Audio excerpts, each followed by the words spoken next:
Պարոն Փաշինյան, դուք պահքի մեջ եք, ներողություն որ հարցնում եմ, պահում եք, գիտեք, որ ավագ շաբաթն է եւ քրիստոնեական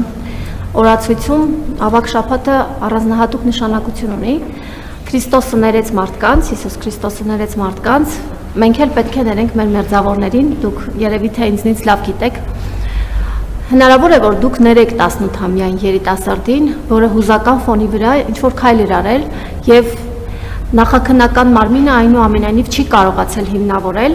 որ դա կազմակերպված սադրանք է եղել ձեր նկատմամբ որևէ քաղաքական ուժի կողմից։ Ձեր թիմակիցները, մասնավորապես Վեդու համայնքապետը հրճվանքով արձանագրում է, որ այդ երիտասարդն իր վերջին զանգը անցկացնելու է ճաղերի հետևում։ Դուք լինելով քրիստոնյա մարդ, ով սիրում է եկեղեցին, գնում է եկեղեցի, այդ օրը գնացել էր եկեղեցի, որպեսզի աղոթեր եւ ըստ էության հաղորդություն ստանար։ Հնարավոր է, որ պահքի այս շրջանում դուք ներեք այդ երիտասարդին։ Շնորհակալ եմ։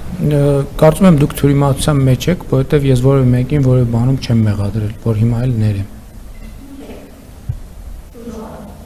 Ես որևէ մեկին որևէ բանում չեմ մեղադրել։ Ես ինչ կապ ունեմ այդ ամեն ինչի հետ։ Ասենք ես ունեմ